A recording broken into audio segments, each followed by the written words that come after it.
عمر رضی اللہ نے، اب عمر رضی اللہ کو چھوٹے صحابی نہیں ہے، نبی صلی اللہ علیہ وسلم نے فرمایا میرے بعد کوئی نبی ہوتا تو عمر ہوتا، اتنے جلیل القدر صحابی۔ تو عمر رضی اللہ نے صدیق اکبر رضی اللہ سے کہا کہ یا ابو بکر صدیق آپ ایسا کریں، مجھ سے ایک ڈیل کریں۔ انہوں نے کہا کیا؟ انہوں نے کہا عمر کی ساری زندگی کی نیکیاں آپ لے لیں، اور وہ جو رسول اللہ صلی اللہ علیہ وسلم کی آپ نے غار ثور میں 3 راتیں خدمت کی تھی نا، وہ نیکیاں مجھے دے دیں۔ ان کو یقین تھا کہ میری ساری زندگیوں کی نیکیاں ایک طرف اور ابو بکر صدیق رضی اللہ کی وہ جو 3 راتوں کی خدمت ہے وہ ایک طرف، تو ایسا حرص تھا۔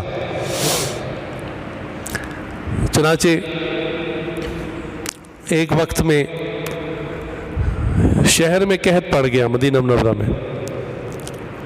تو قحط کے وقت میں عام طور پہ جو بزنس مین لوگ ہوتے ہیں نا، یہ چیزوں کو سٹاک کر لیتے ہیں، آرٹیفیشل طور پر قحط کو کریٹ بھی کرتے ہیں کہ بھی قحط پہلے ہی ہے، پیسہ ان کے پاس ہوتا ہے، دائیں بائیں سے کہیں سے وہ چیز غلہ اناج زیادہ پرچیز کر لیا، اپنے پاس سٹاک کر لیا، اور جب قحط اپنے عروج پہ پہنچ جاتا ہے، لوگ مجبور ہو جاتے ہیں، بھوک سے مرنے لگتے ہیں، تو پھر وہ اپنی مرضی کی پرائس پہ اس کو بیچتے ہیں غلے کو، اور یہ اسلام میں حرام ہے۔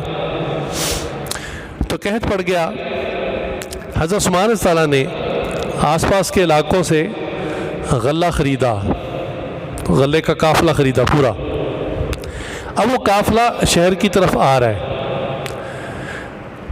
تو مخبر بھی ہوتے ہیں، تو جو شہر کے تاجر تھے نا، ان کو کسی نے بتا دیا کہ بھئی اس قحط کی کنڈیشن میں حضرت عثمان رضی اللہ کا قافلہ آ رہا ہے، غلے کا بھرا ہوا۔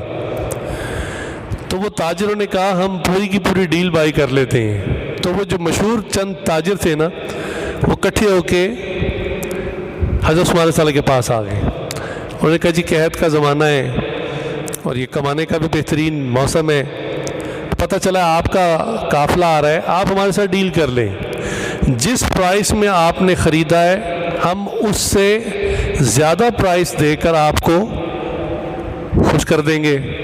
اور یہ کاروباری آدمی کے لیے بڑی زبردست ڈیل ہوتی ہے کہ مال پہنچا بھی نہیں ہے اور ڈبل قیمت پہ بک بھی گیا ہے، لوگ بڑا خوش ہوتے ہیں، یار یہ تو بڑی ہاٹ ڈیل ہے ہماری، کہ مال راستے میں ہے، پہنچا بھی نہیں گودام میں، اور راستے میں وہ میں نے سیل آؤٹ بھی کر دیا۔ تو عثمان رضی اللہ نے کہا کہ میں بالکل بیچ دیتا ہوں، لیکن پیسے بہت تھوڑے ہیں۔ انہوں نے کہا پیسے تھوڑے ہیں؟ یعنی ہم آپ کو ڈبل دے رہے ہیں، پیسے تھوڑے؟ یہاں بہت تھوڑے، مجھے تو زیادہ کی آفر ہے۔ تو وہ سارے ایک دوسرے کی طرف دیکھنے لگے، کیونکہ شہر کے سارے بڑے بڑے جو ہول سیلر تھے اور جو بڑے بڑے سیٹ تھے وہ تو سارے موجود تھے۔ میں نے کہا اچھا چلیں ہم ایسا کرتے ہیں، آپ کو 3 گنا قیمت دے دیتے ہیں۔ عثمان صلی اللہ علیہ بڑے اطمینان سے کہا نہیں مجھے زیادہ کی آفر ہے۔ انہوں نے کہا ایسا کون بندہ ہے جو آپ کو 3 گنا سے بھی زیادہ دے رہا ہے؟ خیر وہ ریٹ بڑھاتے رہے، عثمان صلی اللہ کہتے رہے مجھے زیادہ کی آفر ہے، حتیٰ کہ انہوں نے کہا چلے ہم اکیلا بندہ تو اتنے پیسے نہیں دے سکتا، ہم مل کے ڈیل کر لیتے ہیں، ہم سارے مل کر آپ کو اس غلے کا 10% دے دیتے ہیں، 10 گنا 10 ٹائمز دے دیتے ہیں، اور ہم اس کو مل بانٹ کے کما لیں گے۔ تو عثمان صلی اللہ نے آرام سے کہا بھائی مجھے اس سے زیادہ کی آفر ہے۔ تو انہوں نے پھر سوال کر لیا کہ عثمان صلی اللہ کو کہا کہ بس اب تو ہماری بس ہو گئی ہے، لیکن آپ کو قسم ہے آپ یہ بتا دیں کہ آپ کو کتنے % کی آفر ہوئی ہے؟ بھئی ہماری پسلیاں ٹوٹ گئیں، 10% تک تو ہم نے دے دیا، اس سے زیادہ کون دے رہا ہے؟ تو عثمان صلی اللہ نے کہا کہ مجھے 70% پلس دینے کی آفر کی گئی ہے، 70 گنا زیادہ۔ لوگ ایک دوسرے کا منہ دیکھنے لگے کہ اتنا مہنگا غلہ کون کاروباری آدمی خرید رہا ہے۔ خیر منہ لٹکا کے وہاں سے چلے گئے۔ جب قافلہ شہر پہنچا تو لوگوں نے دیکھا کہ حضرت عثمان صلی اللہ نے وہ سارے کا سارا غلہ غریبوں کے اندر مفت بانٹ دیا۔ تو وہ تاجر دوبارہ آئے کہ بھئی آپ نے تو یہ سیل کر دیا تھا 70 ٹائمز کے اوپر، اور آپ یہ مفت میں بانٹ رہے ہیں۔ فرمایا ہاں میرے خدا نے مجھ سے وعدہ کیا ہے کہ تم دنیا میں جب کوئی نیکی کرو گے تو دنیا میں 10 گنا بڑھاؤں گا اور آخرت میں 70 گنا اس کو بڑھا کر دوں گا۔ تو اللہ نے مجھے 70 گنا بڑھانے کا وعدہ کر لیا تھا، میں نے اس کے ساتھ ڈیل کر لی۔ سبحان اللہ۔ میں نے کل آپ کو بتایا تھا کہ عبادات کی مختلف قسمیں ہیں، شکلیں ہیں. ایک ہوتی ہے جسمانی عبادت، ایک ہوتی ہے مالی عبادت، اور ایک ہوتی ہے جسمانی اور مالی دونوں، جس میں دونوں استعمال ہوتی ہے. جیسے حج ہے، جسم بھی لگتا ہے، جان بھی لگتی ہے، مال بھی لگتا ہے. اور کوالٹی والی عبادت وہی ہوتی ہے جس میں انسان کی یا جان لگے یا مال لگے یا جذبات قربان ہو جائیں. جذبات کی قربانی دینی پڑے، چھوٹی قربانی نہیں ہے. حضرت ابراہیم علیہ السلام نے اللہ کے نام پر اپنے بیٹے کو ذبح کیا تو بظاہر تو اپنا جسم اپنا مال نہیں لگ رہا تھا، لیکن جذبات کتنے تھے. وہ بیٹا جو بڑھاپے کی عمر میں دعائیں مانگ مانگ کے اللہ سے لیا، اور اس لیے نہیں کہ میری دکان چلائے گا، میرا بزنس سنبھالے گا، میرے جانے کے بعد نبوت والا کام کرے گا، اللہ ہی کے مشن کے لیے مانگا. اللہ نے فرمایا چوری پھیر دو. اللہ اکبر. ایکم احسن عملا. تو اللہ تعالیٰ یہ دیکھتے ہیں. تو ہر وہ کام جس میں آپ کی جان لگے، آپ کا مال لگے یا آپ کے جذبات قربان ہو جائیں خالص اللہ کے لیے، امید کر لیں کہ یہ عمل اللہ کے یہاں قبول ہوگا. یہ کوالٹی والا عمل ہے. چنانچہ صدیق اکبر رضی اللہ کے بارے میں ایک واقعہ مشہور ہے کتابوں میں، میرے شیخ نے بھی اس واقعے کو سنایا. فرماتے ہیں کہ صدیق اکبر رضی اللہ کا جب دور خلافت تھا، یعنی رسول اللہ صلی اللہ علیہ وسلم پردہ فرما چکے تھے، تو بیت المال جو حکومت کا ایک سینٹرل پوائنٹ تھا، آفس تھا، تو وہاں پر غریبوں کی امداد کے لیے مختلف طرح کے کام ہوتے تھے. تو وہاں ایک رجسٹر رکھا ہوا تھا جس میں غریبوں کے، بیواؤں کے نام لکھے ہوتے تھے. ہر بندہ اپنی ضرورت آ کے بتایا جاتا تھا، اور آگے اس بندے کا نام لکھا ہوتا تھا جس نے اس کی ذمہ داری اپنے ذمہ لی ہوتی، کیئر ٹیکر، کہ جی اس غریب کا میں خیال رکھوں گا. تو یہ بہت اچھا طریقہ ہے. ایک آدمی کا خیال آرام سے رکھ سکتا ہے. ہم بھی تو سارا کچھ گورنمنٹ پہ ڈال دیتے ہیں نا، اور گورنمنٹ کو اپنا پیٹ بھرنے سے فرصت نہیں ہوتی. تو فلاحی کام اپنے محلے کی سطح پر خود بھی کرنا چاہیے. ہر محلہ اپنی سطح پر کرے گا، انشاءاللہ ملک ٹھیک ہو جائے گا.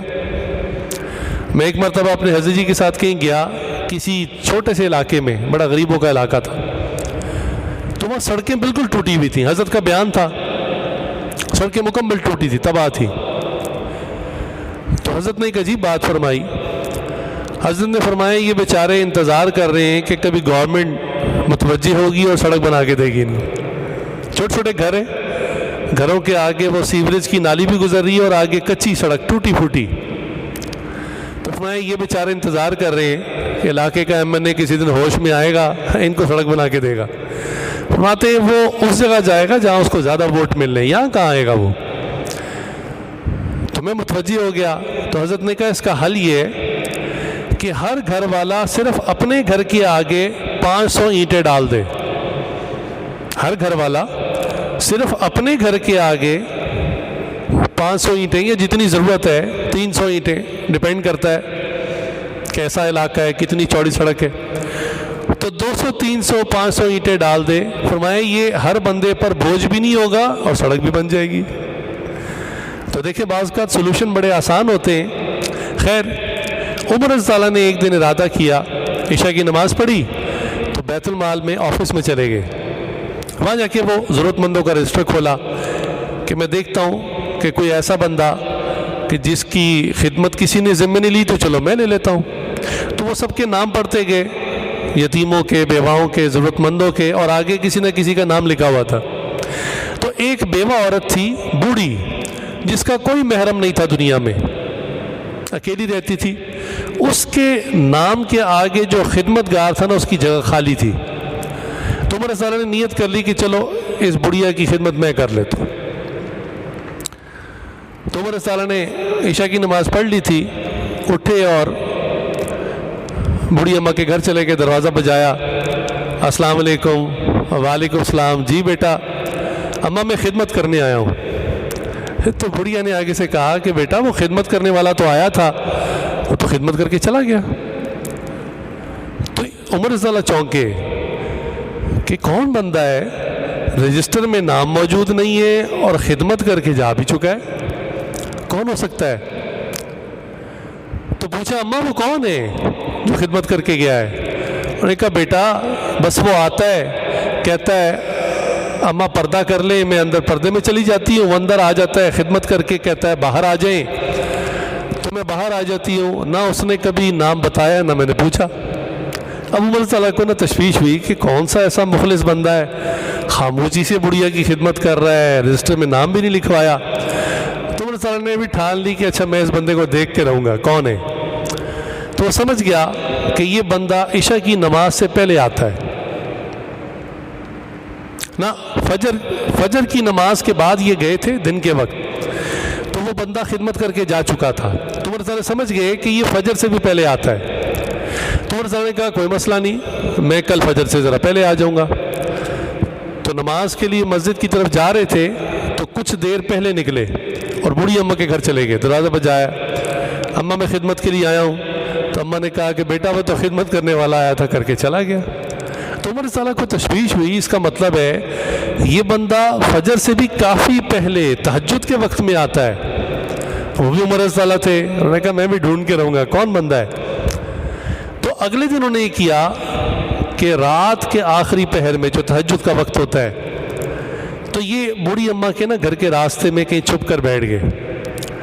تو جب رات خوب دیری ہو گئی، بالکل ہر طرف خاموشی، تو دیکھا ایک طرف سے ایک سایہ آ رہا ہے، چونکہ پہلے اسٹریٹ لائٹس تو ہوتی نہیں تھی، اندھیرا ہی ہوتا تھا گلیوں میں، ان کو سایہ نظر آیا بڑی خاموشی سے، دبے پاؤں جیسے آرام سے کوئی بندہ چل رہا ہوتا ہے۔ تو جب وہ سایہ قریب آیا تو عمر صلاح ایک دم سے نکل آئے اور پوچھا آواز دے کے کون ہو تم؟ تو آگے سے آواز آئی ابو بکر۔ تو عمر صلاح نے کہا کہ امیر المومنین آپ رات کے اس وقت میں اتنی خاموشی سے جا رہے ہیں؟ تو عمر صلاح نے غور کیا کہ ابو بکر صلاح نے پیر میں جوتا بھی نہیں پہنا ہوا۔ تو پوچھا امیر المومنین آپ نے پاؤں میں جوتا نہیں پہنا ہوا، ننگے پاؤں جا رہے ہیں، آخر ایسی کیا ایمرجنسی ہے، کیا وجہ ہے؟ تو کہنے لگے کہ عمر لوگوں کے سونے کا وقت ہے۔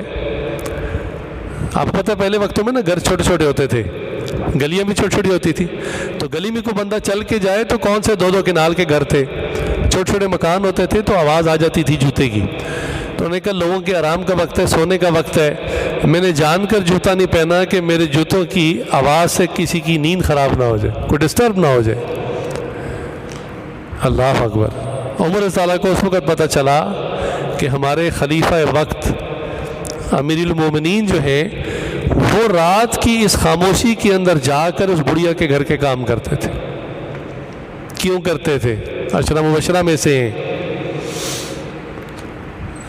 ایکم احسن عملا، وہ کہتے تھے زندگی میں کوئی ایک عمل ایسا ہو اتنا چھپ کر کریں کہ بس بندے کو پتہ ہو، اللہ کو پتہ ہو اور کسی کو پتہ نہ ہو۔ تو یہ ان حضرات کا زندگی کا مشن تھا، مقصد تھا کہ اللہ کی عبادت کرنی ہے، کثرت بھی کرنی ہے اور کوالٹی کے ساتھ بھی کرنی ہے۔ تو ہمیں بھی اس کی کوشش کرنی چاہیے، ویسے تو سارا سال کرنی چاہیے، لیکن چلیں رمضان المبارک میں اعتکاف کے اندر آخری چند ایام ہیں، اس میں کوشش کریں کہ جو بھی عبادت کریں وہ احسن و عملہ والی۔ اللہ تعالیٰ نے یہاں اکثر و عملہ نہیں فرمایا کہ میں ڈھیر سارے اعمال والوں کو پسند کرتا ہوں، نہیں، ہاں ڈھیر سارے ہوں اور احسن بھی ہوں، نور علی نور۔ آخرت میں نا اعمال کا جو ٹیسٹ ہوگا اس کے حوالے سے اللہ نے کیا فرمایا کہ ترازو میں اعمال تولے جائیں گے، یہ نہیں کہ اعمال گنے جائیں گے۔ اگر یہ کہا جاتا نا اعمال گنے جائیں گے تو پھر ظاہر سی بات ہے بھئی امیر آدمی 1,00,000 روپے بھی صدقہ کر دے تو غریب آدمی تو شاید 10 سال میں جا کے 1,00,000 روپے صدقہ کرے، اور امیر آدمی نے اگر اپنی 60 سالہ زندگی میں 1 کروڑ روپے صدقہ کی ہے تو غریب آدمی بیچارہ تو اس کا تصور ہی نہیں کر سکتا، اس کی تو زندگی ختم ہو جائے گی 5-5 10-10 روپے دیتے ہوئے۔ تو اللہ نے یہ نہیں کہا میں آخرت میں نیکیوں کی گنتی کرواؤں گا، نہیں، بلکہ کہا آخرت میں نیکیوں کا وزن کرواؤں گا. تو جتنی جتنی کوالٹی ہوگی اتنا اتنا وزن ہوگا. آپ کو پتہ ہے بہت ساری چیزیں اپنے وزن سے پہچانی جاتی ہیں.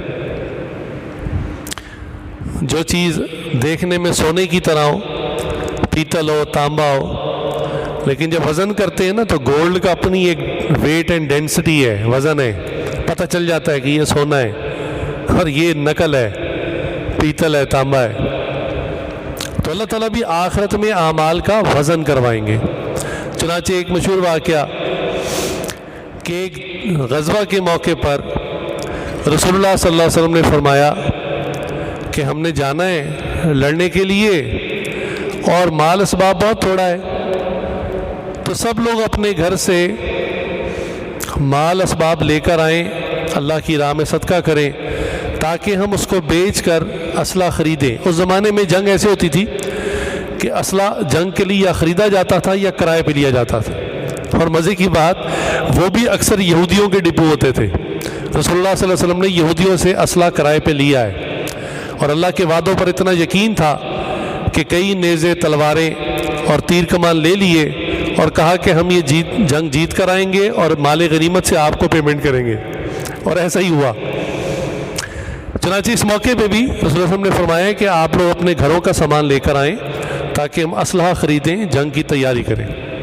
تو اس موقع پر ہر صحابی نے اپنی ہمت کے مطابق جتنی جتنی ہمت تھی اپنے گھر کا سامان لے کر آئے. اب عمر رضی اللہ کی بات سنیں. عمر رضی اللہ کہتے ہیں کہ جو ہمیشہ اس طاق میں رہتے تھے کہ میں کسی وقت تو نیکیوں میں ابو بکر سے اس طرح سے آگے نکل جاؤں. تو خود کہتے ہیں کہ مجھے اپنے اکنامیکل حالات بھی پتہ تھے اور ابو بکر صلی اللہ علیہ وسلم کے حالات بھی پتہ تھے. مجھے پتہ تھا کہ آج کل ابو بکر صلی اللہ علیہ وسلم کے پاس زیادہ مال نہیں ہے اور میرے پاس ان دونوں بہت مال تھا. تو میں نے کیا کیا کہ اپنے گھر میں جتنی چیزیں پڑی تھی نا سب آدھی کر دی. آدھی چیزیں اٹھائیں اور رسول اللہ صلی اللہ علیہ وسلم کی خدمت میں لے کر حاضر ہوا تو وہ بہت زیادہ مال بن گیا. اور جب میں نے وہاں جا کر دیکھا تو صدیق اکبر رضی اللہ کی جو مال کی ڈھیری تھی وہ چھوٹی سی تھی. تو میں دل ہی دل میں خوش ہونے لگا کہ آج انشاءاللہ وہ دن آ گیا ہے کہ میں عمل کے اندر صدیق اکبر رضی اللہ سے آگے نکل جاؤں گا. شوق تھا انہیں. تو رسول اللہ صلی اللہ علیہ وسلم نے سوال کیا پوچھا؟ سوال یہ نہیں پوچھا کہ اچھا گنتی کرو کہ سامان عمر کا زیادہ ہے یا ابو بکر کا زیادہ ہے. یہ نہیں پوچھا. میں نے آپ کو پہلے بتا دیا کہ وہ عمل جس میں قربانی زیادہ ہو اللہ کے ہاں وہ قبول ہے. کوالٹی اس عمل کی ہوتی ہے. ایکم احسن عملا وہ بنتا ہے. تو اس نے ہم نے سوال کیا اگر پوچھتے کہ ذرا سامان گنتی کرو تو ظاہر سی بات ہے عمر صلی کا سامان تو بہت زیادہ تھا. اس نے ہم نے پوچھا کہ بتاؤ پیچھے کیا چھوڑ کے آئے ہو. اللہ جب یہ سوال کیا تو عمر صلی اللہ نے کہا کہ یا رسول اللہ میں نے اپنے گھر میں جو چیزیں تھیں انصاف کے ساتھ اس کو آدھا کیا، آدھا اپنے گھر والوں کی ضرورت کے لیے چھوڑ دیا، آدھا اللہ کی راہ میں خرچ کر دی. پوچھا ابو بکر آپ نے کیا معاملہ کیا؟ تو صدیق اکبر رضی اللہ کی حالت یہ تھی کہ گھر سے سب کچھ لے آئے تھے اٹھا کے. اچھا اب سب کچھ لانے کی بھی نا ایک حد ہوتی ہے. آپ کبھی اگر ایسا سٹیپ لیں تو کہاں تک سوچیں گے کہ میں سب کچھ میں کیا ڈالوں؟ آخر گھر کے لیے کوئی چیز تو بندہ چھوڑتا ہے نا پیچھے. تو ذرا سوچ کی انتہا دیکھیں کہ پردہ جو کہ فرض ہے گھر کے دروازے پر ٹاٹ لگا ہوا تھا اور سارے اپنا لباس اور کپڑا تو دے چکے تھے وہ کسی طرح. اب ایک کپڑا تو پہنا ہوا تھا، ستر سے چھپانا تھا. اپنا وہ لباس بھی اتار کر اس مال میں رکھ دیا اور ستر چھپانے کے لیے گھر کے باہر جو پردہ تھا نا ٹاٹ اس کو اتارا، اس کو لپیٹا. لیکن ظاہری بات ہے وہ آگے سے کھلا ہوا تھا، سلا ہوا تو نہیں تھا. تو اس کو اس جگہ پر روکنے کے لیے کانٹے دار جھاڑی تھی، اس کے کانٹے اتارے اور کامن پن کی طرح اس کو لگا لیا.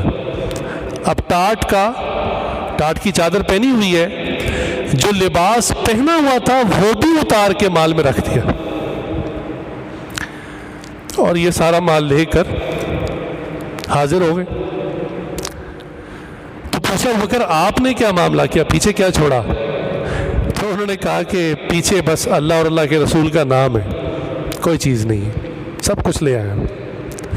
یہ وہ وقت تھا کہ جس وقت جبریل امین جب تشریف لائے تو جبریل امین، حدیث میں آتا ہے، بخاری میں بھی حدیث ہے کہ جب آتے تھے تو بڑا خوبصورت لباس پہنا ہوتا تھا، وائٹ لباس، بڑا پیارا لباس پہنا ہوتا تھا ہمیشہ۔ اب جب آسمان سے تشریف لائے تو جبرائیل امین نے بھی ٹاٹ کا کپڑا لپیٹا ہوا تھا، آگے کانٹے کے بٹن لگائے ہوئے تھے۔ نبی صلی اللہ علیہ وسلم نے دیکھا تو پوچھا جبریل آپ آج کس لباس میں؟ کہا کہ اللہ تعالیٰ کو ابو بکر رضی اللہ کی قربانی اتنی پسند آئی، صرف میں نہیں، آسمان کے سارے فرشتوں نے آج یہی لباس پہنا ہوا۔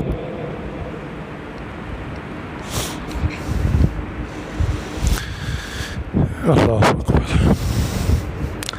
تو اللہ تعالیٰ کیا فرماتے کہ زندگی موت میں نے اسی لیے پیدا کی لِيَبْلُوَكُمْ أَيُّكُمْ أَحْسَنُ عَمَلًا، کہ تم میں سے کون بہترین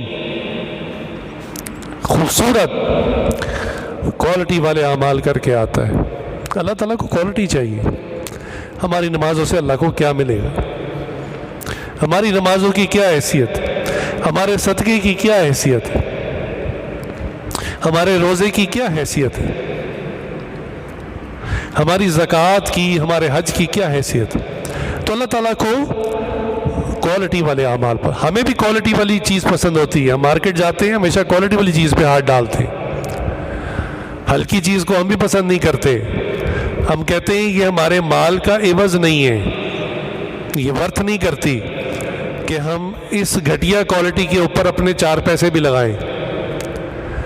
تو اللہ تعالیٰ بھی فرماتے ہیں کہ میری جنت اتنی قیمتی ہے کہ ہلکے گھٹیا اعمال کے اوپر یہ جنت ورت نہیں کرتی، جو احسن و عملہ کر کے آئے گا اسے جنت ملے گی، اللہ تعالیٰ اسے جنت عطا فرماتے ہیں۔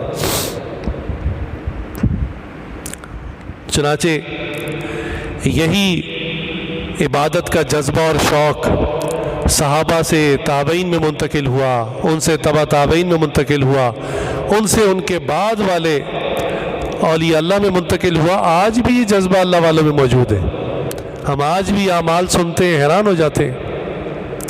چنانچہ خلیفہ ہارون رشید عثمانوں کے خلیفہ گزرے، بہت نیک انسان تھے، ان کے بارے میں آتا ہے کہ یہ 400 نفل روزانہ پڑھتے تھے۔ آج کسی کو کہہ دے نا بھائی 2 نفل پڑھ لو تو وہ کہتا ہے ٹائم نہیں ہے۔ تو بادشاہ وقت، خلیفہ وقت جس کو بہت کام ہوتے ہیں، ان کا یہ حال تھا کہ باقی فرض نمازیں الگ، حکومت کے جو معاملات تھے وہ الگ، اس کے علاوہ 400 رکعت نفل روزانہ پڑھتے تھے، یہ معمول تھا۔ اپنا امام اعظم ابو حنیفہ رحمۃ اللہ علیہ، ان کے بارے میں جو مشہور ہے، ان کے جو طالب علم تھے انہوں نے ان کے دنیا سے جانے کے بعد جب کتاب میں لکھا تو کیا لکھا کہ امام صاحب کی 40 سال تک یہ عادت رہی کہ عشاء کے وضو سے فجر کی نماز ادا کرتے تھے، ساری رات نہیں سوتے تھے، دن میں کچھ دیر سو لیتے ہوں گے، نیند پوری کر لیتے ہوں گے، ساری رات جاگتے تھے۔ تبھی ممکن ہے نا عشاء کے وضو کریں آپ، اسی وضو سے فجر کی نماز پڑھ لیں۔ چنانچہ امام حنیفہ رحمۃ اللہ کا جب انتقال ہوا تو جیسے آج بھی دیہاتوں میں لوگ چھتوں پر سوتے ہیں، تو اس وقت جو امام صاحب کے گھر کے سامنے والا ایک گھر تھا نا، تو وہاں ایک چھوٹے بچے نے اپنی ماں سے پوچھا کہ ماں اس سامنے والے گھر میں کوئی ستون تھا، وہ آج نظر نہیں آ رہا۔ تو ماں نے کہا کہ بیٹا وہ ستون نہیں تھا، امام حنیفہ رحمۃ اللہ علیہ ساری رات کھڑے ہو کر نوافل پڑھا کرتے تھے، اب وہ دنیا سے چلے گئے، اب تجھے وہ ستون نظر نہیں آئے گا۔ دن بھر میں دین کا، قرآن کا، حدیث کا، فقہ کا کام کرنا اور رات بھر عبادت کر کے اپنے رب کو منانا۔ ایک غزوہ کے اندر 2 صحابہ کی نبی صلی اللہ علیہ وسلم نے ڈیوٹی لگائی۔ آپ کو بتا رہا ہوں کہ خوبصورت عمل کیا ہوتا ہے۔ خوبصورت نماز کیسی ہوتی ہے۔ نبی صلی اللہ علیہ وسلم کی عادت تھی، اسی لیے یہ بات سمجھ لیں کہ دین اسلام بے وقوفوں کا دین نہیں ہے، اس میں عقل اور اسباب کو استعمال کیا گیا ہے جتنا بھی ہو۔ اگر اسباب تھوڑے ہیں تھوڑا استعمال کر لیں۔ بعض لوگ توکل کا ترجمہ یہ کرتے ہیں کہ سب کو چھوڑ کر اللہ پہ یقین کرنا، یہ توکل نہیں ہے۔ اسباب جتنے ہیں ان کو استعمال کریں، پھر اللہ کی ذات پر نتیجہ چھوڑ دیں، اس کو توکل کہتے ہیں۔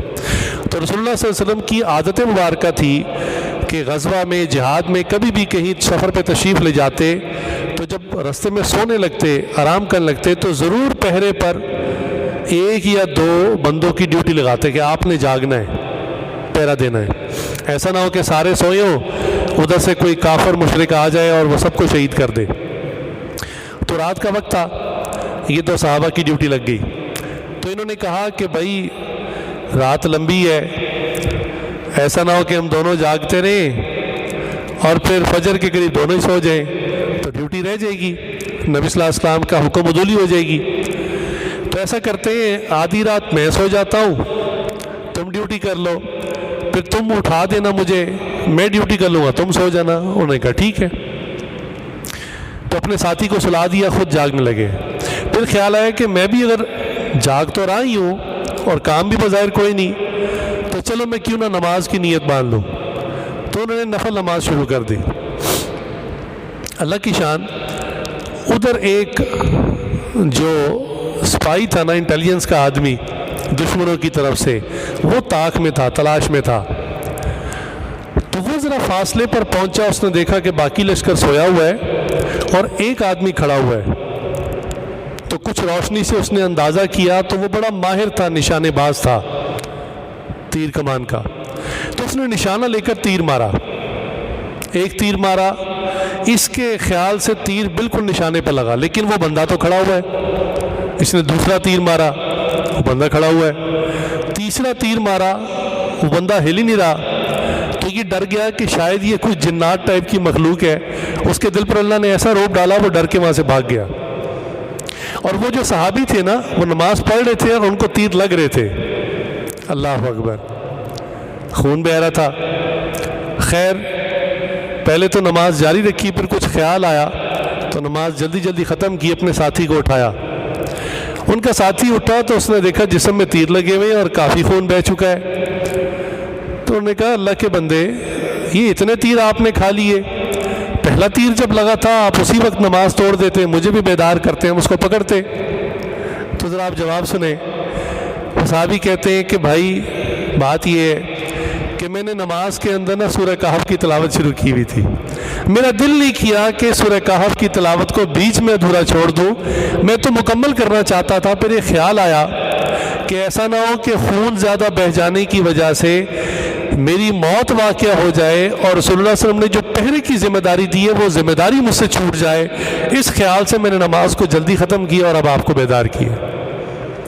اللہ اکبر۔ اب ہم اپنا موازنہ کریں، ہمارے لیے تیر تو بہت بڑی چیز ہے، ایک مکھی اور ایک مچھر کافی ہوتا ہے ہمیں نماز میں ہلانے کے لیے۔ تو ایکم احسن عملا، کوالٹی والے خوبصورت اعمال، یہ اللہ تعالیٰ کو پسند ہے۔ حضرت علی تعالیٰ کے بارے میں بھی واقعہ اس قسم کا مشہور ہے کہ ان کو ایک غزوہ میں تیر لگ گیا۔ تیر کے آگے ایرو ہیڈ ہوتا ہے، وہ چوڑا ہوتا ہے، لہٰذا جب کوئی مارتا ہے تو وہ رفتار سے اندر گھس جاتا ہے، لیکن جب اس کو واپس کھینچتے ہیں نا تو واپس نکلتا نہیں آرام سے، کیونکہ تیر کا جو اگلا حصہ ہوتا ہے وہ پوائنٹڈ ہوتا ہے، شارپ ہوتا ہے، پچھلا حصہ چوڑا ہوتا ہے، تو وہ آرام سے نہیں نکلتا۔ اگر کوئی زور لگائے تو وہ گوشت پھاڑ کے باہر آتا ہے، بہت تکلیف دیتا ہے۔ تو علی تعالیٰ کو تیر لگ گیا۔ اب وہ جو لوگ تھے وہ نکالنا چاہتے تھے، لیکن وہی کہ وہ کھینچتے تھے تو بہت درد ہوتی تھی، بہت تکلیف ہوتی تھی۔ تو کسی نے کہا کہ بھئی ذرا ٹھہر جاؤ، نماز کا وقت آنے دو۔ ایسا ہی ہوا، نماز کا وقت آیا، علیہ السلام نے وضو کیا، نماز کے اندر کھڑے ہو گئے۔ جب سلام پھیرا تو دیکھا ارد گرد لوگ کھڑے ہیں، تو کہا کہ کیا آپ لوگ میرا تیر نکالنے کے لیے آئے ہیں؟ انہوں نے کہا حضرت وہ تو ہم نے نماز میں کھینچ بھی لیا۔ اللہ اکبر، نماز کے اندر تیر کھینچ لیا جو گوشت پھاڑ کے نکلا اور ان کو احساس بھی نہ ہوا۔ اللہ تعالی ہمیں بھی ایسی ڈوب کر نماز پڑھنے کی توفیق عطا فرمائے۔ ایکم احسن عملا۔ ایک صحابی رات کے وقت میں قرآن پڑھ رہے ہیں۔ جیسے میں نے بتایا کہ پہلے گھر چھوٹے چھوٹے ہوتے تھے تو جانور بھی اکثر گھر کے اندر ہی باندھ دیے جاتے تھے، تو یہ صحابی نے کپڑا بچھایا اور ان کا ایک چھوٹا بچہ تھا گود کا، انفینٹ، انہوں نے اس کو بھی زمین پر ساتھ ہی لٹا لیا اور نماز پڑھنے لگے۔ نماز پڑھتے پڑھتے اندھیری رات ہے، خاموشی ہے، ایسا اللہ تعالیٰ کی محبت اور عشق بیدار ہوا کہ قرآن پڑھتے پڑھتے اونچی آواز سے تلاوت کرنی شروع کر دی، خوبصورت انداز سے قرات کرنی شروع کر دی اونچی آواز سے۔ اب انہوں نے نوٹ کیا کہ جیسے ہی میں نے آواز اونچی کی قرات، تو جو گھوڑا ساتھ باندھا ہوا تھا اپنا، اس گھوڑے نے اچھلنا شروع کر دیا۔ گھوڑا اچھلتا تھا، پیر زمین پہ مارتا تھا۔ یہ جانوروں کو نا کچھ ایسی مخلوق نظر آتی ہے، یہ گھبراہٹ میں پھر آوازیں نکالتے ہیں، اچھلتے ہیں۔ ان کو خیال ہوا کہ یہ اچھل رہا ہے، اس کا پیر بچے پر نہ پڑ جائے اور میرا بچہ مر نہ جائے، تو انہوں نے اپنی تلاوت کی آواز کو ہلکا کر لیا۔ جیسی تلاوت ہلکی شروع کی، وہ گھوڑا سکون سے کھڑا ہو گیا۔ پھر نماز میں جوش آیا، پھر تلاوت شروع کی اونچی آواز میں، پھر گھوڑا اچھلتا۔ یہ کئی مرتبہ ہوا۔ خیر جب انہوں نے سلام پھیرا تو دیکھا آسمان کی طرف کچھ روشنیاں سی ہیں اوپر جا رہی ہیں۔ بڑے حیران ہوئے، یہ کیا واقعہ ہے؟ صبح رسول اللہ کی خدمت میں حاضر ہوئے اور سارا واقعہ بتایا۔ تو نبی صلی اللہ علیہ وسلم نے فرمایا کہ وہ فرشتے تمہارا قرآن سن کر نیچے آ جاتے تھے، ان فرشتوں کو دیکھ کر یہ جو گھوڑا ہے یہ گھبراتا تھا، بدکتا تھا، اچھلتا تھا، اور جب تم خاموشی میں تلاوت کرتے تھے تو پھر وہ فرشتے واپس چلے جاتے تھے، گھوڑا پرسکون ہو جاتا تھا۔ پھر اس نے فرمایا کہ اگر تم یہ رات بھر تلاوت اونچی آواز میں کرتے رہتے تو صبح کے وقت میں مدینہ کے لوگ فرشتوں کو اپنی آنکھوں سے دیکھ لیتے۔ اللہ ایکم احسن عملا۔ خوبصورت اعمال۔ امام شافعی رحمۃ اللہ علیہ ایک مرتبہ حج پر گئے، تو پہلے زمانوں میں حج اونٹوں پر، گھوڑوں پر ہوتا تھا۔ تو فرماتے ہیں کہ مجھے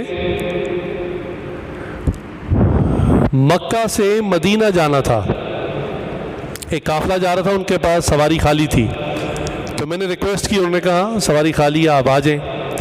تو مکہ سے مدینہ اس وقت 16 دن لگتے تھے، اب تو کوئی 5 سے 6 گھنٹے لگتے ہیں، گاڑی پہنچ جاتی ہے۔ تو انہوں نے کہا مجھے مکہ سے مدینہ جانے میں 16 دن لگے، اور ان 16 دنوں میں سواری پہ بیٹھے بیٹھے میں نے 16 قرآن کریم مکمل پڑھ لیے، ایک قرآن روز ایک دن میں سواری کے اوپر بیٹھ کے۔ آج ہم نرم گدے پر بیٹھ کر پنکھے کے نیچے بھی ایک قرآن روزانہ نہیں پڑھ پاتے، الا ماشاءاللہ جن کو اللہ نے توفیق دی ہے۔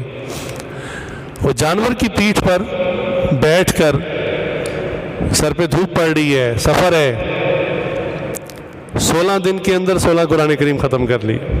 اللہ اکبر۔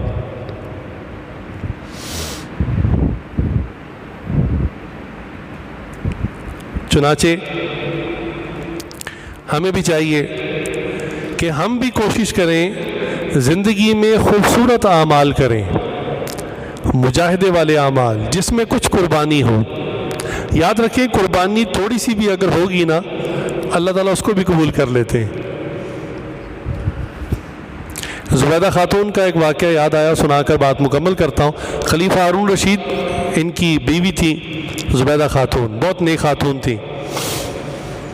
اس زمانے میں، جس زمانے میں ساؤنڈ سسٹم نہیں ہوتا تھا، ان کو شوق ہوا کہ میں ہر وقت قرآن سنتی رہوں، تو انہوں نے اپنی جو خادمائیں تھیں وہ ساری حافظ قرآن رکھی ہوئی تھی، اور گھر کے مختلف حصوں میں ان کو کھڑا کیا ہوا تھا، ان کی ڈیوٹیاں تھیں بدل بدل کے۔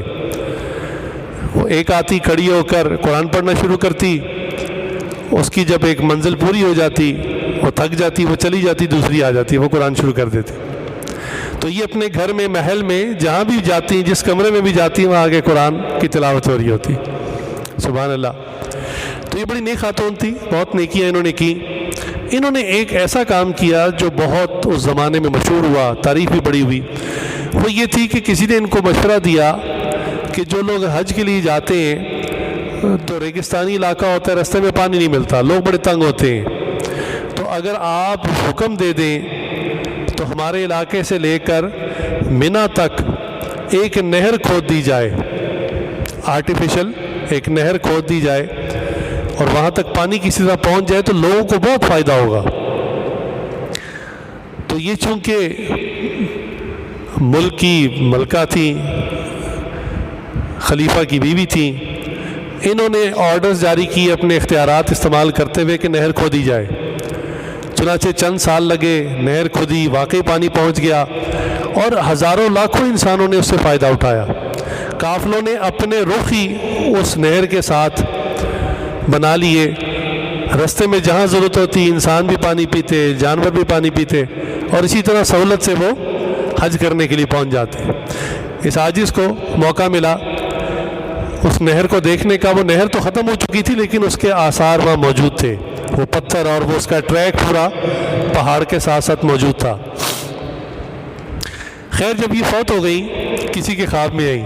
انہوں نے پوچھا کہ کیا بنا آگے کی منزل کا؟ آپ نے تو خواب میں بات ہو رہی ہے کہ اتنا بڑا کام کیا، نہر زبیدہ کھدوائی، لاکھوں انسانوں کو فائدہ ہوا، آپ کا تو یہی ایک عمل کافی ہوگا.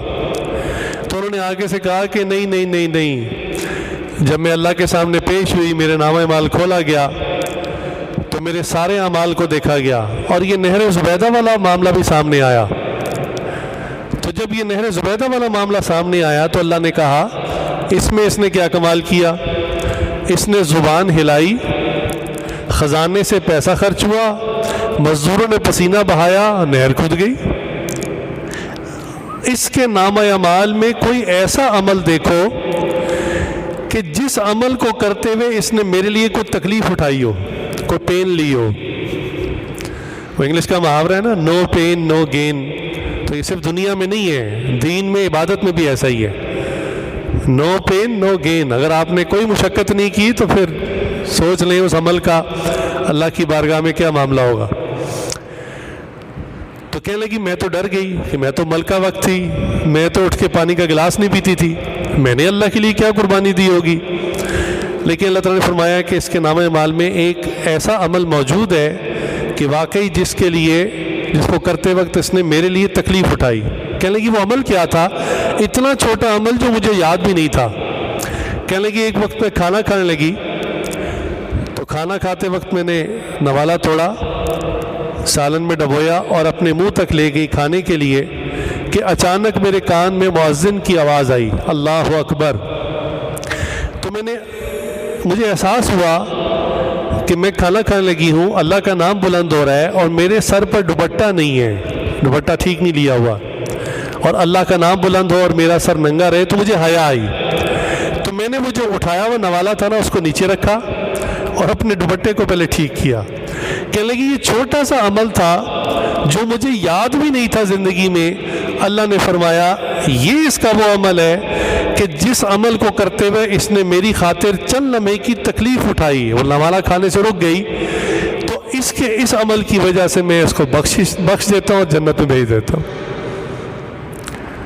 تو ہمیں نہیں پتا کہ ہمارا کون سا عمل اللہ کو پسند آ جائے. تاہم اکابرین سے جو سمجھا سنا وہ یہی ہے کہ وہ عمل جس میں آپ کی جان لگے، آپ کا مال لگے یا آپ کے جذبات قربان ہو، تو یہ ایکم احسن عملا کے اندر انشاءاللہ آتا ہے. اللہ تعالیٰ سے دعا ہے رمضان مبارک کے جو بقیہ ایام رہ گئے ہیں، اللہ تعالیٰ اس میں ہمیں مقبول، مسنون اور محبوب اعمال کرنے کی توفیق عطا فرمائے. وآخر دعوانا ان الحمدللہ رب العالمین. کچھ دیر کے لیے ذکر کر لیجئے، سر کو جھکا لیں، آنکھوں کو بند کر لیں، دنیا اور جو کچھ دنیا میں ہے اس سے ہٹ کٹ کے اللہ رب العزت کی یاد میں ڈوب جائیں. یہ تصور کیجئے کہ اللہ رب العزت کی رحمت آ رہی ہے، میرے دل میں سما رہی ہے، میرے دل کی سیاہی اور ظلم دور ہو رہی ہے، اور اس کے شکرانے میں میرا دل کہہ رہا ہے اللہ اللہ اللہ اللہ اللہ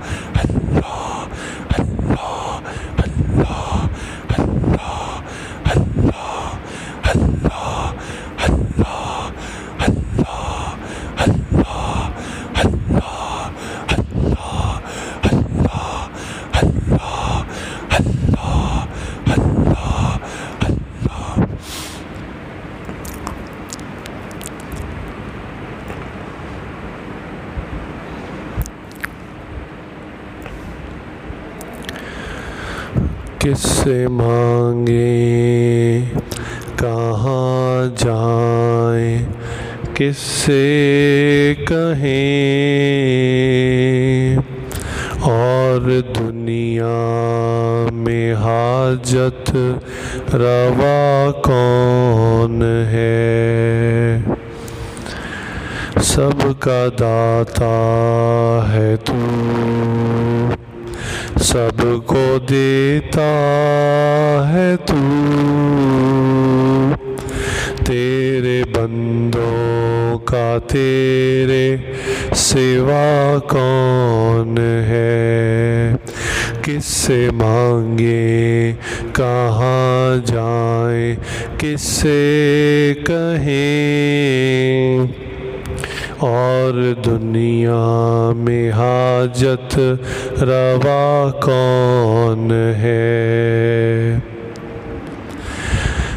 کون مقبول ہے، کون مردود ہے، بے خبر کیا خبر، تجھ کو کیا کون ہے؟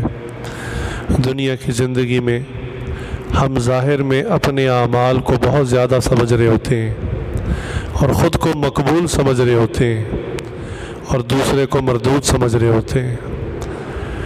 میرے بھائی، یہ معاملہ پوشیدہ ہے، یہ تو آخرت میں پتہ چلے گا۔ کون مقبول ہے، کون مردود ہے، بے خبر کیا خبر، تجھ کو کیا کون ہے؟ جب تلیں گے عمل سب کے میزان پر، جب تلیں گے عمل سب کے میزان پر، تب کھلے گا کہ کھوٹا کھرا کون ہے؟ سب کا داتا ہے تو، سب کو دیتا ہے تو، تیرے بندوں کا تیرے سوا کون ہے؟ کون سنتا ہے فریاد مظلوم کی، کس کے ہاتھوں میں کنجی ہے مقسوم کی، رزق پر جس کے پلتے ہیں شاہ و گدا، رزق پر جس کے پلتے ہیں شاہ و گدا، تجھ عہد کے سوا دوسرا کون ہے؟ سب کا داتا ہے تو، سب کو دیتا ہے تو، تیرے بندوں کا تیرے سوا کون ہے؟ اولیاء انبیاء اہل بیت نبی تابعین و صحابہ پہ جب بنی، قیامت کا دن وہ دن ہوگا کہ جب ہر نبی، ہر صحابی، ہر امتی نفسی نفسی پکار رہا ہوگا۔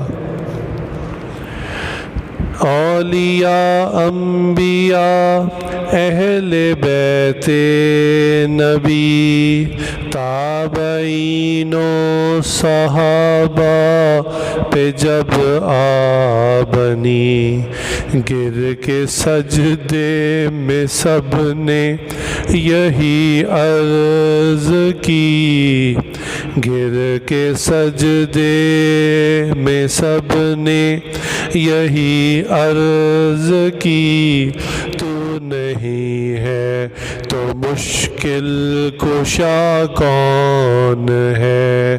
سب کا داتا ہے تو، سب کو دیتا ہے تو، تیرے بندوں کا تیرے سوا کون ہے؟ کس سے مانگیں کہاں جائیں، کس سے کہیں، اور دنیا میں حاجت روا کون ہے؟ اللہ اللہ اللہ اللہ اللہ اللہ اللہ اللہ اللہ اللہ، لا الہ الا اللہ محمد رسول اللہ۔ پوری طرح اللہ تک متوجہ ہو جائیے۔ نبی اکرم صلی اللہ علیہ وسلم نے ارشاد فرمایا، افطاری کا وقت جو ہے یہ قبولیت دعا کا وقت ہے۔ مزدور جب مزدوری کر لیتا ہے تو اس کو مزدوری دے دی جاتی ہے۔ آپ نے سارا دن بھوک پیاس گرمی کو برداشت کیا، اللہ کے لیے کیا، اب اسی اللہ سے مانگنے کا وقت ہے۔ پوری طرح متوجہ ہو جائیے، دل کی تمام دعاؤں کو اللہ کے سامنے کھول کر رکھ دیجئے۔ آپ کو اللہ نے توفیق دی اپنے گھر میں آنے کی، اللہ نے آپ کی مہمان نوازی کی ہے، آپ کو اپنا مہمان بنایا ہے۔ یہ کیسے ہو سکتا ہے وہ ہمیں خالی ہاتھ جانے دے؟ اپنے دل کی تمام پریشانیاں، تمام حاجتیں، تمام ضرورتیں، تمام زخم اللہ کے سامنے کھول دیجئے۔ اللہم صلی علی سیدنا محمد وعلی آل سیدنا محمد وبارک وسلم۔ یا اللہ، ہمارے جد امجد حضرت آدم علیہ السلام سے خطا ہوئی، انہوں نے آپ سے ان الفاظ میں درخواست کی اور معافی مانگی، ربنا ظلمنا انفسنا، اے اللہ ہم دونوں نے اپنی جانوں پر ظلم کیا، وَإِن لَّمْ تَغْفِرْ لَنَا وَتَرْحَمْنَا، اور اگر آپ نے رحم نہ کیا، آپ نے مغفرت نہ فرمائی، لَنَكُونَنَّ مِنَ الْخَاسِرِينَ، تو ہم یقیناً خسارہ پانے والوں میں، نقصان اٹھانے والوں میں ہو جائیں گے۔ یا اللہ ہم بھی انہی الفاظ سے آپ سے دعا مانگتے ہیں۔ یا اللہ ہم نے بدنظری کر کے اپنی جانوں پر ظلم کیا، ہم نے جھوٹ بول کر اپنی جانوں پر ظلم کیا، یا اللہ ہم نے عبادت کو چھوڑ کر اپنی جانوں پر ظلم کیا، ہم نے اپنی زبان کے تیروں سے دوسروں کے دلوں کو زخمی کر کے اپنی جانوں پر ظلم کیا، ماں باپ کی نافرمانی کر کے اپنی جان پر ظلم کیا، پڑوسیوں کے حقوق کے خیال نہ رکھ کے اپنی جانوں پر ظلم کیا، گاہک کو جھوٹ بول کر سودا دیا، اس کو دھوکہ دے کر اپنی جان پر ظلم کیا، حلال حرام کی پرواہ نہ کی، ہر چیز کو کھا لیا، اپنی جان پر ظلم کیا، ہم نے لوگوں کو حقارت کی نظروں سے دیکھا، ہم نے تکبر کے الفاظ بولے۔ یا اللہ ہم نے کون کون سا ظلم ہے جو اپنی جانوں پر نہیں کیا؟ یا اللہ ہم بھی آدم علیہ السلام کی اولاد میں سے ہیں۔ یا اللہ بڑوں سے خطا ہو گئی، آپ نے بڑوں کی خطا کو معاف کر دیا، ہم تو پھر چھوٹے ہیں، ہیں، چھوٹے تو چھوٹے ہی ہوتے ہیں، ان سے تو خطائیں ہو ہی جایا کرتی ہیں۔ یا اللہ ہماری خطاؤں کو بھی معاف فرما دیجئے۔ ربنا ظلمنا انفسنا وان لم تغفر لنا وترحمنا لنکونن من الخاسرین۔ یا اللہ ہم نے آج تک جتنے گناہ کیے، یا اللہ ہم سچے دل سے اس کی معافی مانگتے ہیں۔ یا اللہ ہماری توبہ کو قبول فرما لیجئے۔ یا اللہ ہمارے دامن گندگی سے، نجاست سے بھرے ہوئے ہیں، یا اللہ ہم پاک ہونے کے لیے آپ کے گھر میں آئے ہیں۔ یا اللہ ہمیں پاکیزہ فرما دیجئے، گناہوں کی نجاست ہم سے دور کر دیجئے۔ یا اللہ یہ کیسے ممکن ہے ایک شخص صاف شفاف پانی کے دریا کے کنارے کھڑا ہو اور پھر بھی اس کے کپڑے میلے کچیلے رہ جائیں، گندے رہ جائیں۔ یا اللہ آپ کی رحمتوں کے دریاؤں کی تو کوئی انتہا ہی نہیں۔ یا اللہ آپ ہم سب کے گناہوں کو معاف فرما دیں گے، پھر بھی آپ کے رحمت کے دریاؤں میں کوئی فرق نہیں آئے گا۔ یا اللہ ہمیں معاف فرما دیجئے، ہمارے گناہوں کو دھو ڈالیے۔ ہمارے گناہ اتنے بڑے بڑے ہیں کہ ہم پر جو بھی آپ عذاب نازل کریں آپ حق بجانب ہیں، آپ جو بھی سزا دیں آپ حق بجانب ہیں۔ یا اللہ ہم خطا کار ہیں، سزاوار ہیں، گناہ گار ہیں، ہم اپنے گناہوں کو تسلیم کرتے ہیں۔ یا اللہ ہم جھوٹ نہیں بولتے، آج اپنے دل کو آپ کے سامنے کھول کے رکھ دیتے ہیں۔ یا اللہ ہم نے نامحرموں کو شہوت کی نظر سے دیکھا، گندی نظروں سے دیکھا۔ یا اللہ جو زبان آپ نے دی تھی کہ اس سے ہم آپ کا ذکر کرتے، ہم نبی صلی اللہ علیہ وسلم پر درود بھرتے، یا اللہ ہم نے اس زبان سے نامحرموں کو محبت کے پیغام دیے۔ یا اللہ ہماری زبانیں بھی گندی ہیں، ہماری آنکھیں بھی گندی ہیں، ہمارے دل اور دماغ کی سوچ بھی گندی ہے، ہمارے ہاتھ بھی گندے ہیں، سر کے بالوں سے لے کر پیر کے ناخنوں تک یا اللہ ہم نجاست میں لتڑے ہوئے ہیں۔ یا اللہ پھر بھی آپ نے ہم گندوں کو اپنے گھر میں آنے کی توفیق عطا فرمائی، اپنے گھر کا مہمان بنایا، عزت عطا فرمائی۔ یا اللہ اسی لیے ہمیں امید لگ گئی ہے کہ آپ ہمیں معاف بھی فرما دیں گے۔ یا اللہ ہمارے سارے گناہوں کو معاف فرما دیجئے، آئندہ سچی سچی ایمانی قرآنی اسلامی زندگی شروع کرنے کی توفیق عطا فرما دیجئے۔ یا اللہ ایمان مل جانے کے بعد استقامت سب سے بڑی نعمت ہے۔ یا اللہ ہم آپ سے استقامت کی نعمت مانگتے ہیں، ہمیں شریعت کے اوپر، دین کے اوپر، سنتوں کے اوپر استقامت عطا فرما دیجئے، سر کے بالوں سے لے کر پیر کے ناخنوں تک۔ یا اللہ ہمیں اپنے جسم کو سنت کے زیورات سے سجانے کی توفیق عطا فرما۔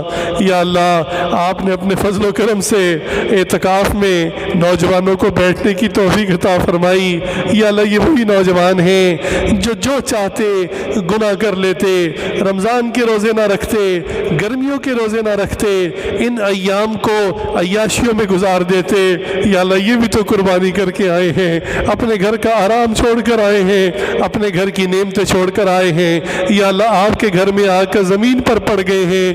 یا اللہ انہوں نے جو قربانی دی ہے اسے ضائع نہ فرمائیے، اسے رد نہ فرمائیے، اس چھوٹی سی قربانی کو بھی قبول فرما لیجئے۔ انہوں نے جو گھر والوں کی دوری اختیار کی، یا اللہ اس جگہ آ کر قید ہو کر بیٹھ گئے اور کہتے ہیں ہم تب تک نہیں جائیں گے جب تک ہمارا رب ہم سے راضی نہیں ہو جاتا۔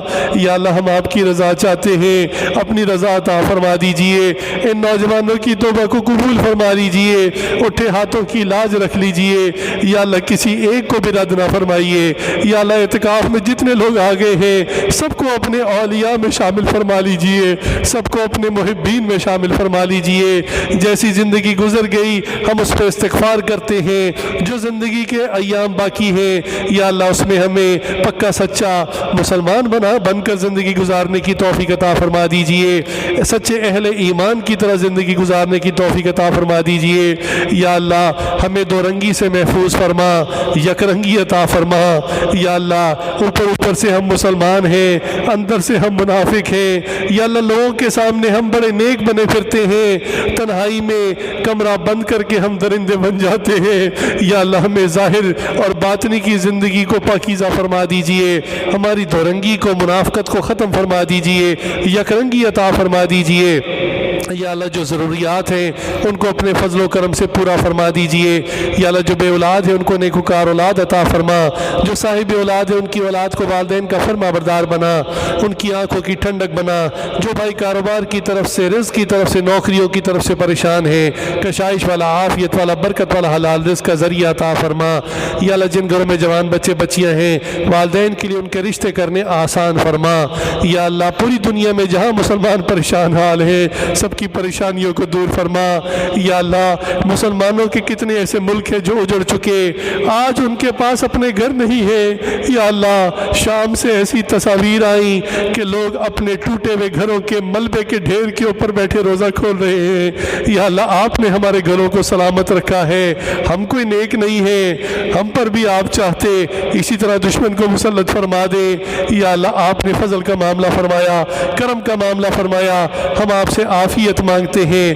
ہماری مسجدوں کو آباد رکھیے، ہمارے گھروں کو آباد رکھیے، ہمارے شہروں کو، ہمارے ملک پاکستان کو آباد رکھیے۔ جو پاکستان کا دشمن ہے اس کو ہدایت عطا فرما۔ یا اللہ جس کی قسمت میں ہدایت نہیں انہیں چن چن کے دفعہ دور فرما۔ یا اللہ جو کچھ مانگا ہے وہ بھی عطا فرما، جو مانگنا چاہیے تھا نہیں مانگ سکے وہ بھی عطا فرما۔ وصلی اللہ تعالی علی خیر خلقہ محمد و آلہ و اصحابہ اجمعین، آمین برحمتک یا ارحم الراحمین۔